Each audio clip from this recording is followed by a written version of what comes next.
अस्सलाम वालेकुम। मैं मोहम्मद इरफान शाकर तो तुसी देख रहे हो शाकर किसान टिप्स चैनल। अज असी तुहानू दसांगे कि रेज़ बैड जिहड़ा वा बहुत सारी तुसी वीडियो देखिया होगा कि रेज़ बैड की शै है और ये की फ़ायदे ने।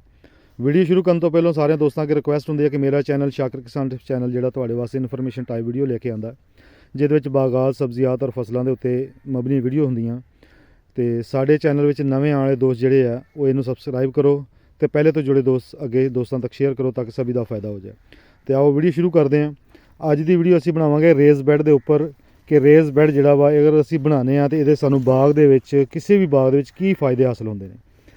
सब तो पहली गल तो कि जिहड़ी रेज़ बैड ने ये रेज़ बैड का नाम दिता कि पटड़ियां दे उत्ते बाग लगाना। कुछ आगाज़ तो ही पट्टियां ते लगाया जाता लेकिन जिन्हां दे पहलों तो बाग लगे ने वो अपने बाग नू रेज़ बैड ते लियाओ। ये सब तो बड़ा जिहड़ा फायदा होंदा है कि तुहाडे बाग दे विच किसी भी पौधे दे विच जिहड़ा जो कनोपी के थले पानी जाता है वो रूट जिहड़े डिस्टर्ब होंदे ने।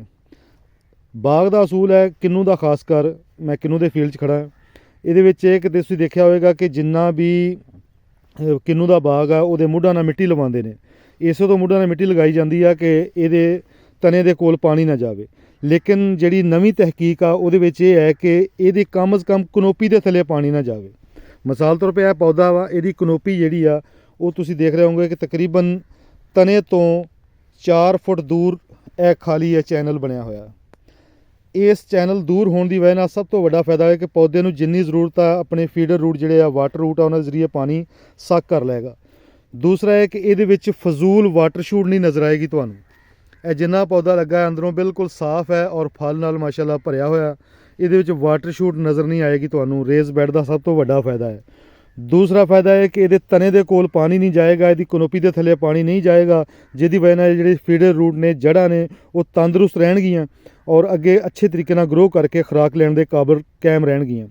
उहदा ये फायदा हो जाता कि साडी जिहड़ी पटड़ी है यह जिहड़ा रेज़ बैड बनया होया पौधे के थले की छतरी के थले जिहड़ा बैड बन जाता है ਉਹਦੇ ਵਿੱਚ ਤੁਸੀਂ ਮਲਚਿੰਗ कर दवो तो अगर बारिश पै जाती आ या कोई पानी उपर चढ़ा लेने तो यदा वत्तर देर तक कायम रहिंदा। पौधा अपनी जरूरत के मुताबिक अपना पानी हासिल करता रहिंदा है।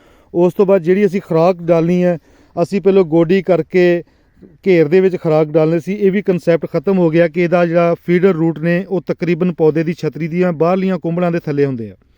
इहदा करके अगर असी जिन्ना भी खुराक पावांगे तुसीं आ सब्ज़ देखोगे सब्ज़ होईयां खालियां इहदे विच खुराक पई होई आ।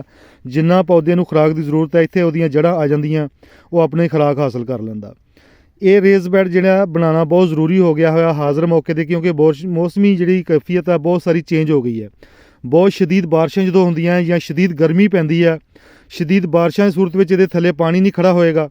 और दूसरा जो शदीद गर्मी पैंदी है यदी कनोपी जिहड़ी आ अपने थल्ले पैरां दे विच मल्चिंग करोगे तुसीं ते ढकी रहेगी जिहदी वजह नाल शदीद गर्मी पौधे का कुछ भी नहीं बिगाड़ सकती।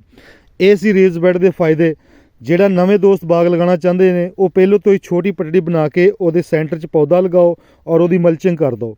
आस्ता आस्ता जिदा जिदा पौधे की कनोपी बढ़ती जाएगी तुसीं अपनियां जिहड़ियां चैनल आ खालियां वा उस साइड पर करते जाओ। कम अज़ कम तुहाड़ी जिहड़ी खाली आ पौधे की जिस तरीके नाल देखो बाहरली कुंभल है वो बिल्कुल नीचे खाली है। इस तरीके नाल यह बाहरली कुंभल है इस नीचे खाली है। ये 4 चफेरे खालियां बना दित्तियां जांदियां और पौधा बैड दे विच आ जांदा है। इस चीज़ नूं रेज़ बैड कहा जाता है। वीडियो अच्छी लगी होवे तो अगे दोस्तों शेयर करो लाइक करो कमेंट्स दिया करो ताकि असी इस तरह की इन्फॉर्मेशन भरियां वीडियो तुहाडे वास्ते लैके आउंदे रहिए। अज दी वीडियो इत्थे मैं खत्म करदा। अगली वीडियो तक के लिए इजाज़त दी है। अल्लाह हाफिज़।